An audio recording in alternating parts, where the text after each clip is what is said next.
Hello Professor, this is Bai from EFWT. This video is for explaining the function monkey. The key point of implementing the function monkey is that we keep a global entity money-subscriber relation, and when the master log first order, they will access this entity, and when the client get the information of order, and it will access this global entity. So we can look at this video in two parts. The first part is when the master log first order, they will go to log first order, they will go to database, and they will access the database, and beside this, he will access this global entity monkey subscribe relation. We can look this in the code.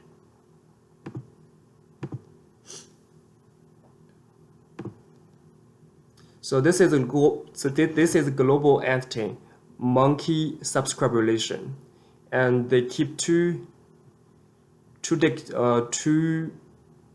collections. The first one is dictionary, and this is the most important one. It will keep the relation between the master ID and the monkey ID. And we can see the structure. So this one is the master ID, and this one is the login ID. It means that the monkey ID, and this one is the ticket ID. And here, this is the set. It's called master ID IDS. This is the helper hash site. So we can So in the controller, we have controller called. I can search that. It's called log forex order.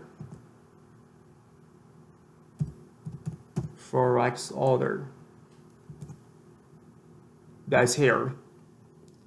So in this function, the normal way is that they just go to database, and it writes the database, and it will log a new first order or edit the log first order. This is the normal way, and we add a layer from the line 89 to 107, and this is for monkey. So the first thing is that when the master log a first order, and we will check if it's master, and if it's a master, it will get all the monkey IDs in the dictionary relations, as we can see before in this class. And when they get a relation, it will iterate this dictionary, and make all the ticket IDs the new IDs, the new ticket ID, the new ticket IDs. And this is part of when the master log the first order. And the second part is that we use a monkey to automate the master.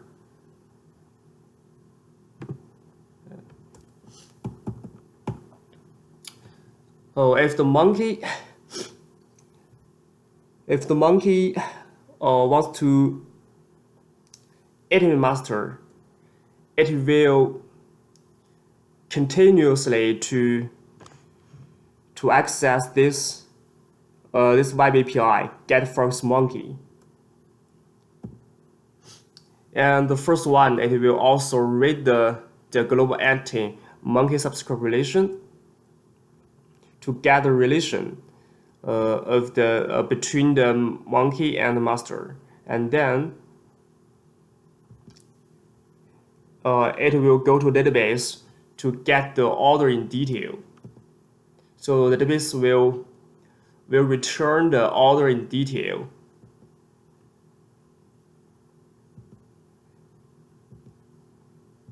And then the order information will return to the meta editor, and it can get the order in detail, and it will do the operation corresponding to the order. So we can see this in we can also see this in the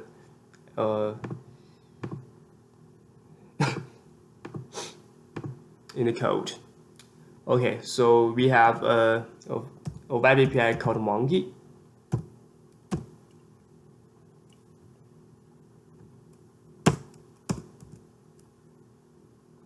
Okay, here it's the get from Monkey, and we will pass two parameters here. The first one is the master login ID. The second one is the monkey login ID. So the purpose here is to get the ticket. It means that the order ID here. So we can see if we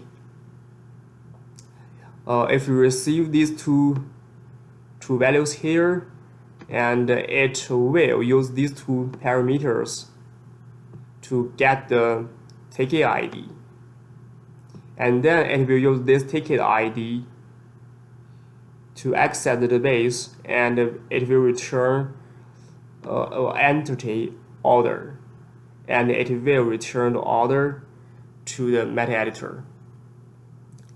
So we can also see that if the order is consumed, the monkey subscribe relation, it means that the order ticket ID will become -1. So the value -1 means that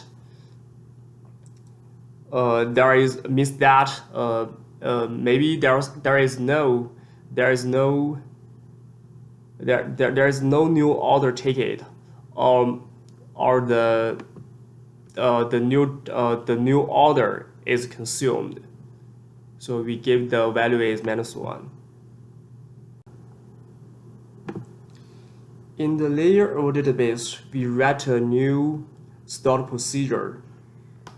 So this function, the function of this stored procedure is to return the order in detail, and these values are the values we need in the meta editor. And as you can see, we use 3 tables joined to complete this query.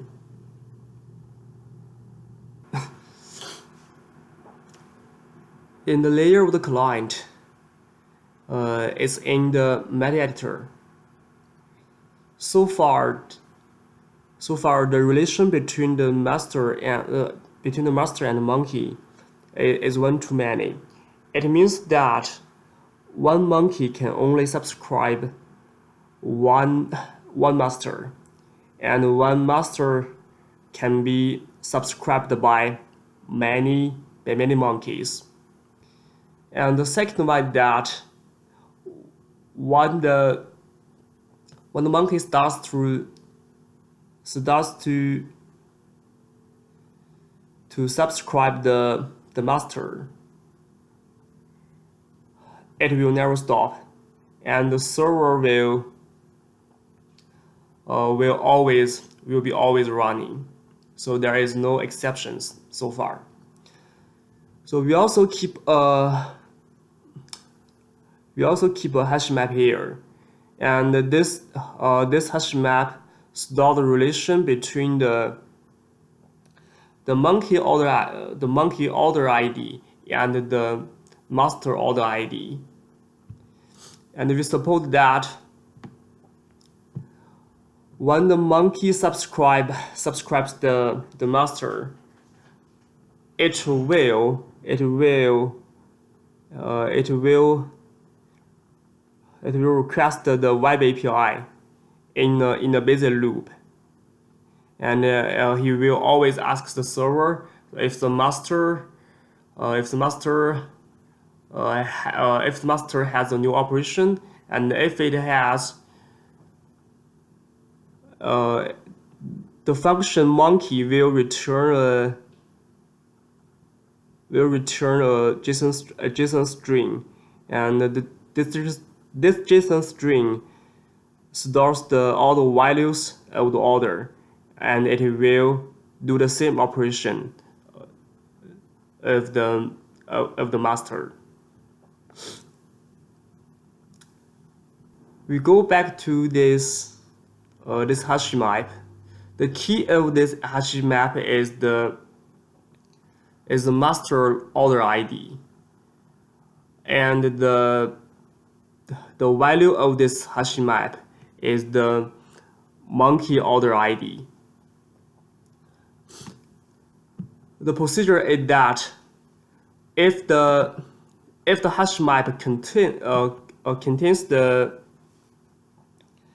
master order ID, and we view that the order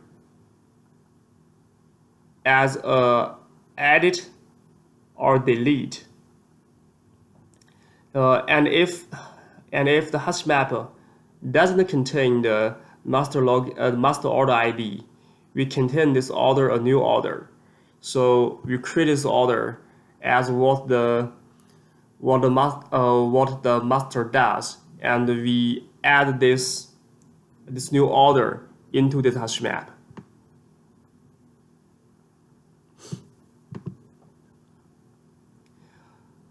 And here, if the master order has the value of the close time, we know that this order is closed, and it means the monkey will delete this order.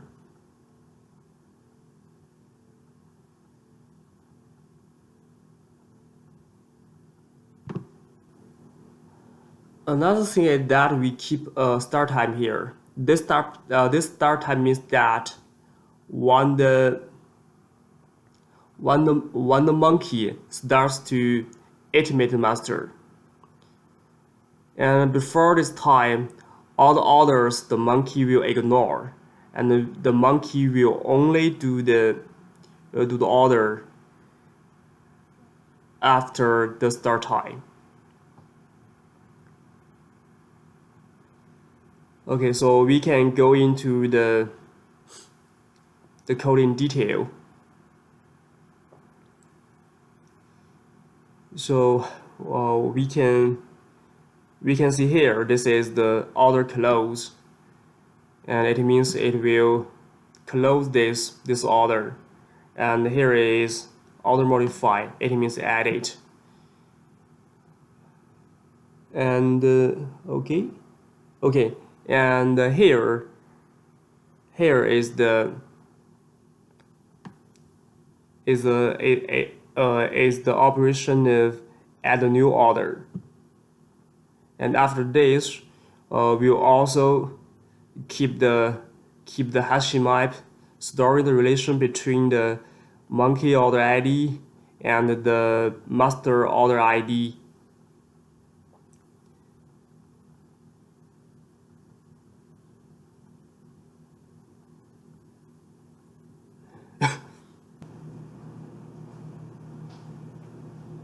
Above is a review of the function monkey. Thank you.